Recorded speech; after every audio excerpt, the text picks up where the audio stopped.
don't want people coming here, and it is a containment center for testing, and we just really need your help to make sure that there's no location identification in that way. And the other message that's really important is that you'll hear from both of them today is this is not a test that anybody can get. Again, it's a test that, like everything else, you go to your doctor and they determine what test is needed for you with the type of illness you have, and they're following CDC guidelines. So with that, here is Dr. Keith Jerome to kick it off for us. Sure. Maybe I'll start off giving you a little bit of background about the University of Washington Virology Division as part of University of Washington Medicine. We became aware of the outbreak in Wuhan very close to the beginning of the year when it was really an abstract issue in terms of U.S. health.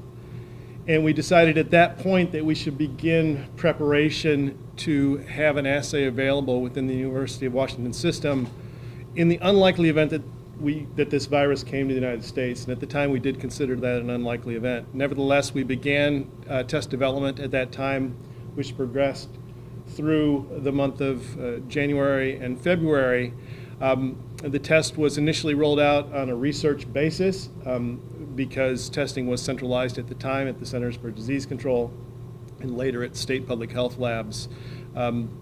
Last Saturday, we received go-ahead from the Food and Drug Administration that academic labs such as ourselves could begin to offer clinical testing, and we began clinical testing within University of Washington Medicine Monday morning.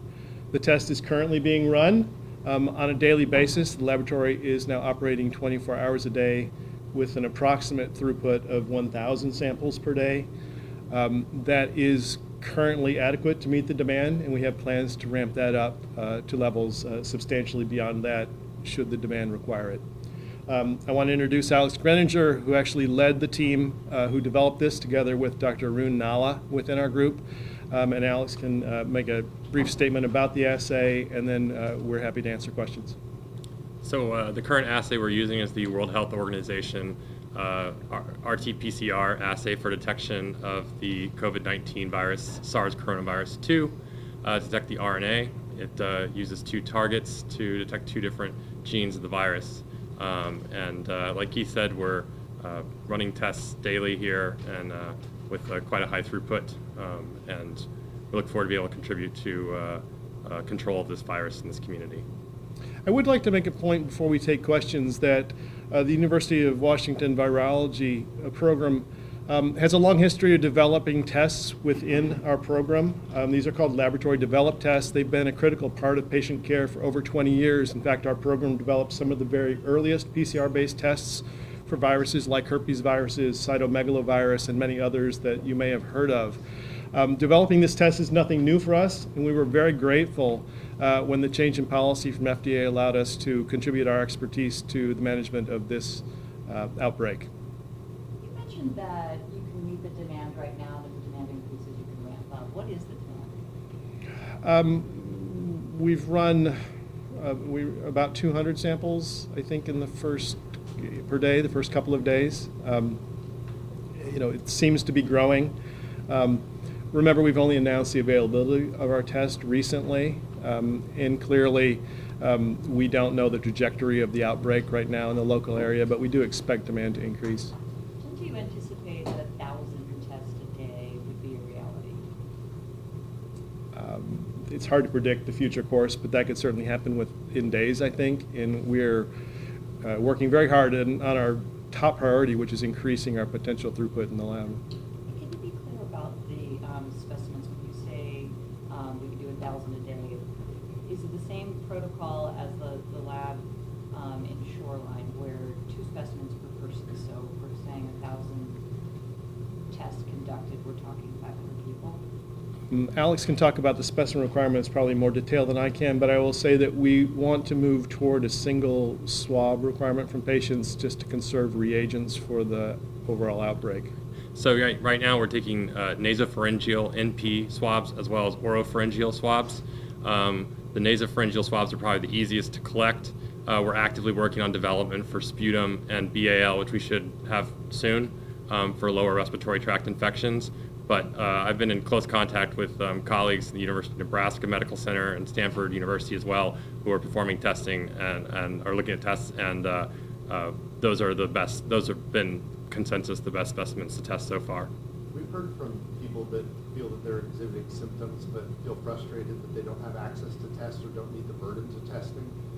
Will labs like this alleviate any of that or make testing more widely available to the general public? I think it will help this, but as Susan pointed out, all this testing still needs to be ordered by a physician or other qualified healthcare provider.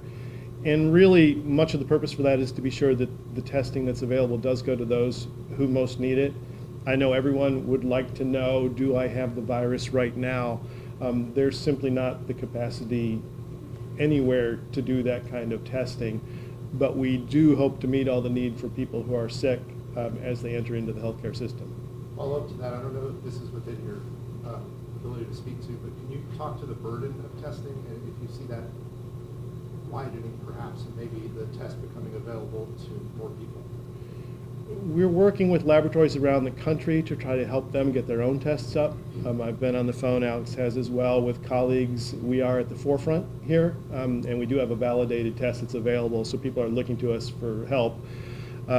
We hope to assist in any way we can, especially in places that haven't seen the virus yet. If we can get them ahead of the game, that'll be wonderful for those areas.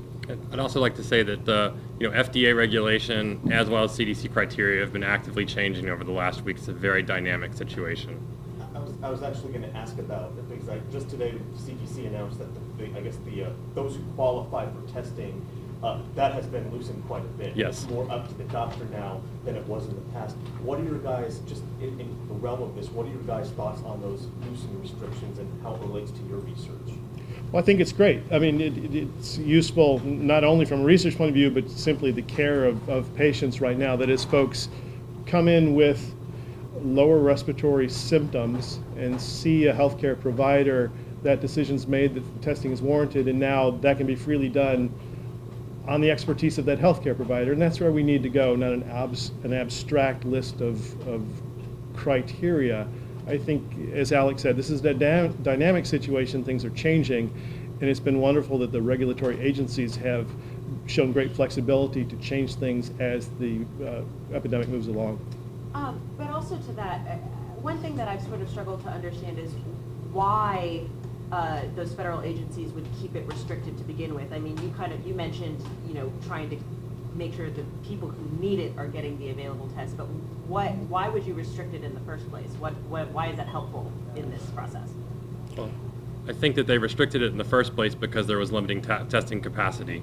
And so it's basically between the testing capacity and the criteria, and to focus the testing on who needed the test the most. And those were known contacts of people who had been known to be infected, travel-associated cases, lower respiratory tract. And now, as we have more tests coming available online, we're able to offer a broader criteria. I see. So the reason they can loosen the criteria is because folks like you are starting to develop more tests. I believe that, and also just because people spoke up and pushed back and pressure. I think that's a large part of it. You mentioned working with other labs. Are you working with other labs in Seattle and Washington State? Commercial labs, public labs? Can you say more? We've spoken with a lot of labs all over. So here in Washington, we've spoken with private sector partners who have capacities that we may be able to leverage, but also laboratories throughout the country in other states. And those private labs aren't currently authorized to do this kind of testing, is that right? They're authorized in the sense that they can. They just have to validate the test and bring it up, and that does take some time. And we will work with anyone to get it down so we don't have to do any testing ever for this virus because it's never around. Alex, can you talk about the development of the test, what that entails? Sure. So like Keith said, we were interested. We began development of this as soon as the virus sequence became available in early January. And we had a number of tests that we have actually looked at over the time, and we've gone with what we have right now as the most analytically sensitive test, again, in collaboration with colleagues around the United States. So the private sector labs are able to perform the tests, but they aren't valid unless... They have to, under the current law is that board certified individuals running high complexity CLIA labs can offer a test once they have determined the performance characteristics and they determine them to be valid. That's basically what is sort of the letter of the law right now for testing for clinical care. So is that the key to ramping up more testing, is for more commercial labs to be able to do it, and how do we get there?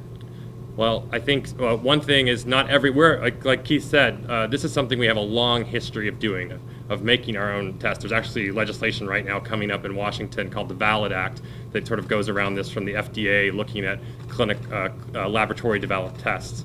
And not all labs have that ability to make laboratory developed tests. And so what will also help the volume of testing is as manufacturers come online with tests that they can distribute around the US and the world.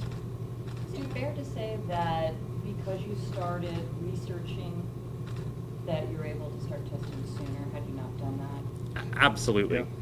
Research, that's a very important point, is the research and the clinical care go hand in hand when we're dealing with these viruses. So the fact that we have a long history of research interest in how these viruses work, how they affect human beings, set us up very well to be ready to go as soon as we had the green light. Again, it was approximately 48 hours from the time the green light was given until we were up testing. And I really need to call out just the heroic work that our staff has done, and they're all upstairs working right now, but we had people here with us till 2 a.m. last night who came in again at 7 this morning to get these tests out to people, to make sure that they're accurate, they're efficient, and they're available. And we need to really, we owe them a gratitude. Amen. And when you say, and I think maybe you've answered this already, but I just want to make sure I'm clear. When you say you're working with other labs, do you give them sort of the keys to the castle, here's how you do it? We're sharing everything. We're sharing everything. There's a huge spirit of collaboration here. This is a major health emergency. We all understand that. And no one is hoarding their keys right now. We tell everybody everything we know. This primer probe set works better than that in our hands. Is that what you're seeing? Yes. And here's what we're doing. Here are the specific concentrations of reagents in our assay. Here is the time that we take. All these things we're happy to share. You're seeing the same thing with the sequence information. You might have seen that the 3rd Washington sequence came out from our laboratory, and Alex and his group led that. This is telling us a lot about the transmission chains that are happening here in Washington State. We're working with our partner Trevor Bradford at Fred Hutch, who's really has a fascinating story about how this is spreading in Washington really in real time. So everybody's speaking, everybody's bringing their expertise to bear, and nobody is hoarding anything at this point. And one of the things that allows us to bring on these tests, what actually helps the development of the test, is access to positive specimens. And so right now Seattle has more positive specimens, and so as Keith said, we want to send samples to other labs to help them bring on tests so they don't have to wait until the virus gets there. Would we be in a, I know maybe I'm asking for crystal balls a little bit, but for the layman, I think a lot of us were wondering, why didn't we test sooner? Was it just the kits weren't available? Could we have been ahead of this, and as opposed to reacting to it? In hindsight, there are things that could have happened to get this a little bit quicker, but this has been, in many ways, an amazing success story for the public health and the diagnostic arena. I know it doesn't seem like that because this is clearly a terrible problem that we're dealing with. But again, things are happening in a matter of sometimes hours, always days that would normally take weeks or months in our normal workflow. This is really a success story, and it is going to change the trajectory of this infection in the United States. So we're behind, in some ways, and we're hopefully ahead in others. One of the short answer to your question too is that we weren't authorized to perform testing until Saturday. But, and I'm sorry, just to I think you said this earlier, but just to clarify the timeline, you weren't authorized to perform testing, but this was already in development as of January. Absolutely. Yeah. Yeah. You can't, you have to be authorized, we had to be authorized before you had to get an emergency use authorization from the FDA, and you can't become prepared overnight. And the other thing we've heard over and over again makes a lot of sense is that the testing is going to be key. It's going to tell us a lot about this disease. So could both of you speak to the significance of testing, the value of testing? So testing is the main weapon we have against this virus right now. We can understand who has the virus, who doesn't. The people who are infected can be isolated from others, ideally at home, but in the medical system if need be. And social distancing can occur, and the things that have worked reasonably well in China as the epidemic has started to slow to some degree there. Really, until we have a vaccine or until we have clearly effective and widely available therapeutics, this is our major tool. So this is incredibly important, and again, that's why we're working around the clock to try to make as much available as possible. And this virus has a long incubation time, and it has a long time until you get lower respiratory tract symptoms, and that's been one of the hardest parts about this virus for control, is that when we're seeing cases, we're seeing transmission events that could have occurred 2 weeks ago. You mentioned that you've worked on developing tests for past viruses, some that have hit the U.S. and some that I imagine haven't. Can you explain maybe some of the differences or similarities with past outbreaks? Sure. Maybe start, everybody knows about, hopefully, DNA and RNA. Some viruses are based on DNA, like we are. Other viruses are based on RNA, and how you diagnose those are completely different. The chemistry of everything actually has to vary. And then there's transmission. What does the virus manifest once somebody's infected? What's the sample that we need to test? It's critically important, and often that's a research thing we need to figure out. As a program, University of Washington Virology has worked for many years closely with clinicians, both within University of Washington Medicine and also the Fred Hutch, to understand how does testing fit in with the care of a given individual infected with a given virus. So we've done a lot of that work over many years. Those are questions that are open right now, and we're part of the teams that are trying to answer that for this new coronavirus as well. Are you advising any commercial labs, working with any commercial labs, or aware of any academic labs in our state that are also? I mean, we talk to commercial labs all the time, especially regarding what I said, specimens that are now positive specimens we have here in our laboratory. I'm not aware of other academic labs in the state of Washington, but I'm sure that some will come online. Talk about the share of information. Has there been a share of information with the Chinese government or Chinese labs? Most of that, I think, has been dealt with at the national level by CDC. There's been a lot of international cooperation as well. As Alex mentioned, aspects of our test are based on the World Health Organization test, and they've been very forthcoming with their information. So, yeah, we're very happy to speak with anyone, and that's happening around the world. And there have been a lot of publications out of the 80,000 some odd cases in China. So there's been a lot of publications that have come out in the last month and a half, and that's been helpful. And then honestly, we get updates from colleagues and friends about what's going on, what people are saying on WeChat.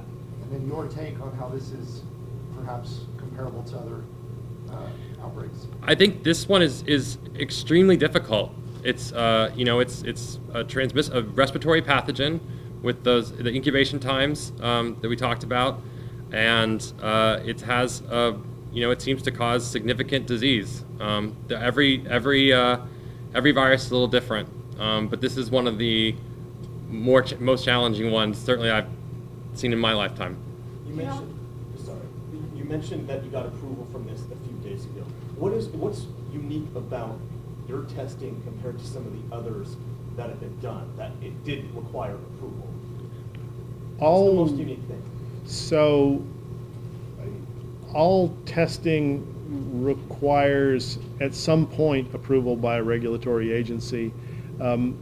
Up until Saturday, that approval needed to be done prospectively. That is, before you could offer tests, you needed to go through a very formal process with the Food and Drug Administration to demonstrate to their satisfaction that your test performed accurately and well. There's nothing inherently wrong with that conceptually, but the ability to do that in an emergency situation very quickly is simply slowed by all the things that are dealt with forms and applications and emails and delays and all the things that happen. The process now is essentially the approval is done retroactively, that when the lab, again, a high complexity lab that has been certified as capable of doing this in the past by other regulatory bodies. So, we have a proven reputation. These laboratories can do this validation, prepare those documents, but begin testing before there is approval. And in fact, those documents then have to be submitted within 2 weeks of the time the testing starts. And it's simply a reflection of the realization of how important this is to get this testing out as rapidly as possible. And just to add one more thing, the testing, that method of testing, the current regulatory regime that we're under for this virus is the same as it is for every other Yep. virus. It was unique from February 4th until Saturday. Do you know how many labs around the region are currently conducting tests, and on any given day, how many tests are available in the Puget Sound? In the region, I'm only aware of the state health lab and ourselves. From what we know of the capacity around the region, that's likely to be the case for a while. Clearly, we're looking for any avenue to increase throughput, and if there are partners who can work with us, we're happy to work with them and get testing going. We have no interest in controlling all the testing. We do want to get as much possible for the people of the Puget Sound region, so I'm happy to work with anyone. And how many tests are available, say, today, between you and the state? Alex, what's the state lab? So about, I'd say somewhere around 1,200 specimens. So that would be about 200 at the state lab and about 1,000 here. Let's say 1,200, a little over 1,000 individuals, patients. And can you describe the symptoms or the criteria that you would need to meet for a doctor to give you the okay to get a test? Well, so for right now, actually, it's up to the physician, and as we just heard, the CDC criteria are actively changing. Previously it was a lower respiratory tract disease that did not have a cause, but I think those have been significantly relaxed. And so really it comes down to a physician's decision for ordering the test. That's what we really can say. Does it surprise you that the state lab has only tested 99 specimens in this March? No. The state lab is built for the purpose of understanding the epidemiology of transmission of viruses and other agents around the state, and they're incredibly good at that. We are built for providing large volumes of testing for clinical patients around Puget Sound and around the country. We do a large service for people from other parts of the country as well. So we are built to do a lot of tests, and surprising it is, we actually have more capacity in general than they do, simply because they, for the most part, don't do patient care. And that's appropriate, and that's why we partner, because we bring complementary areas of expertise to this. You'd be repeating yourself, Dr. Drama. Would you mind telling me again how many tests you've run, or specimens, and the breakdown of specimens and people so far? Right. So, Alex, I'll let you. Sure. So we've had a slow rollout of the test, honestly, because we wanted to make it available to our hospitals, and before we sort of advertise it widely. That's why we're here today, honestly, to let people know that this is available. We've run approximately 200 specimens so far in the first 2 days, and I think today we'll see substantially more, and then tomorrow substantially more.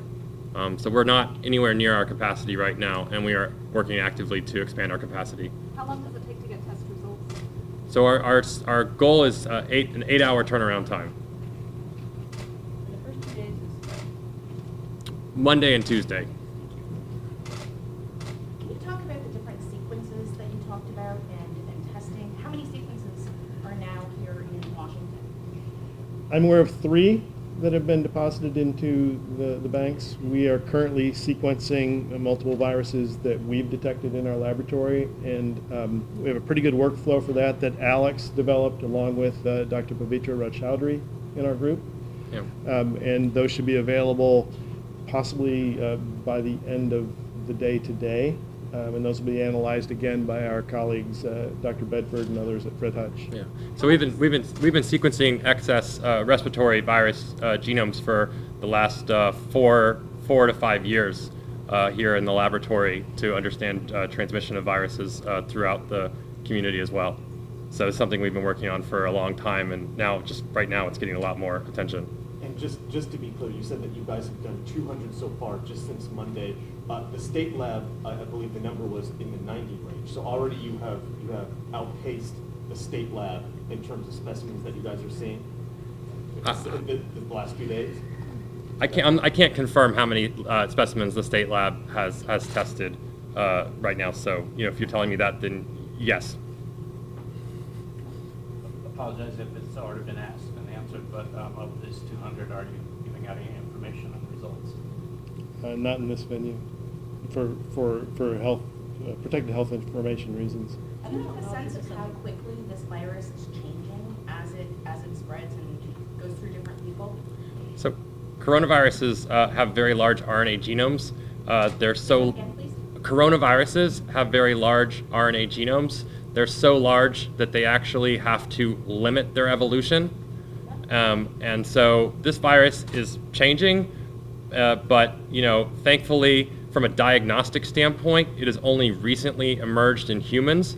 And so the levels of diversity that we see right now are very limited compared to other viruses. And so it makes that, honestly, a little easier to make a diagnostic assay for it.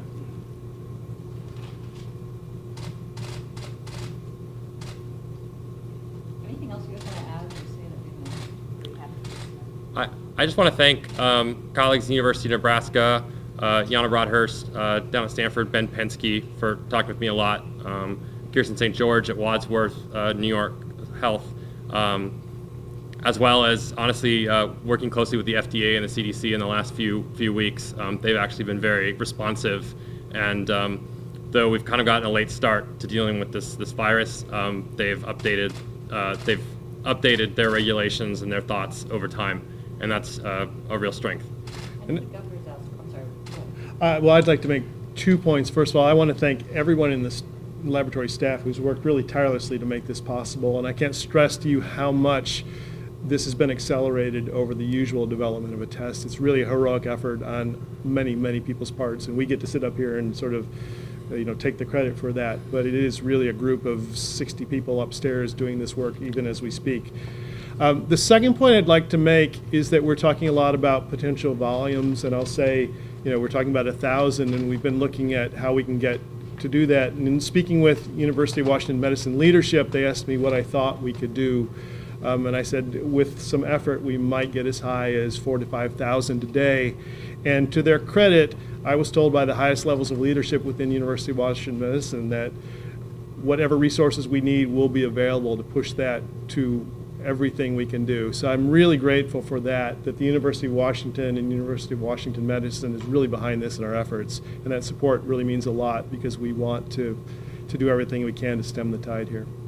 It's interesting because it dovetails with the question I was going to ask, which is Governor Inslee made it clear that the lab in Shoreline needs more equipment. He was asking for more equipment. So does that mean that you're set with the equipment, what you have, your needs?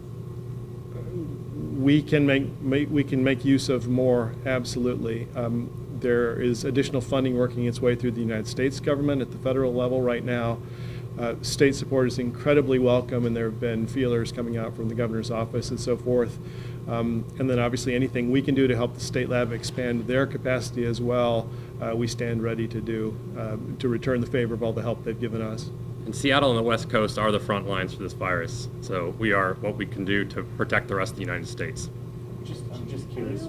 Are you also working on a vaccine as well in tandem testing? We are diagnostic testing, so that can help for vaccine trials, and we actually had one of the vaccine trials reach out, but we do diagnostic testing. And I will say in the larger program, we work actively with vaccine manufacturers to help test their vaccines. We've been involved in many trials. Again, UW Virology has been involved in evaluation of vaccines for herpes viruses, for HIV, for hepatitis B. So as those trials come closer, we stand ready to help, but our first priority now is to meet the testing needs of individuals who may be infected. And science aside, I mean, you guys were instrumental in these tests and possibly speeding up the system, which could have a huge impact positively on public health. How does it feel personally to know that you contributed to something positive with regard to coronavirus? It's wonderful to be able to contribute. At the same time, I'm very humbled by this virus because we are not winning now against this virus. We've had a small victory that we have this testing available, but it's likely that the local epidemic is growing, and we don't know how big it's going to go. So our work is just beginning. By no means are we done. One question for Alex, as someone who's worked in a lab setting, with this virus, has anything about looking into this sequencing, just looking at it, surprised you at all, as someone who works with viruses on a regular basis? No, I think the one thing that's been unique is how recent it's emerged, and like I said before, how really honestly limited the genetic variation is right now, and so that's actually been very, very, very helpful. And those are both positive things. Yes, they are. The non-positive things are all the things the virus is doing, but from a sequencing standpoint, or a genome standpoint. As this test is rolled out, are there any limitations geographically on who can get this test? Is it just Seattle for a while? Is it just Washington for a while? So currently we are accepting specimens from throughout the country. And that is largely because we have capacity now relative to the local demand. That is extremely dynamic, and that could change at any moment. And our first priority will be patients within the University of Washington medicine system and local people. But at this point, we are accepting specimens from outside. I know you've touched on this already, just reiterate it and underscore it for people that are watching our here tonight who want to know, they hear that the lab is doing testing and they want to get the testing. How do they get it? If they're healthy, they don't need to be tested, and the best thing they can do is wash their hands, stay out of crowds and stay well. If people are sick, a deep dry cough, high fever, probably above about 101, they should interact with a healthcare provider. They may or may not need to actually go to a clinic. There's increasing telehealth being implemented so that people don't have to be in large groups. But testing through our laboratory will only be available through healthcare providers, physicians or others. So, we can't see people independently. They can't mail anything in. They've got to go through the healthcare system. How much does each test cost to test each specimen? The test is priced right now a little over $200. Which is generally in line with actually testing that we do for other respiratory viruses as well. So, yeah. I actually just have a question from my newsroom about, and I don't know if you can answer this, when we should be using presumptive positive and when we should say a case has been confirmed. Are we still, the earlier guidance was that we should only say something's been confirmed if it was then sent to the CDC and confirmed. I don't know if that's something you can speak on at all. Well, the volume, honestly, when I've been talking to people, sometimes hour by hour, there could have been new guidance. So I want to say, check the CDC webpage and the state of Washington public health webpage. But given the number of cases and everything that's happened before, and right now, our positive results and our inconclusive results, where one of the two targets is positive, tests, we detect it. All of those specimens go to the state lab, and where they're tested, and then I understand that those samples then also go to the CDC.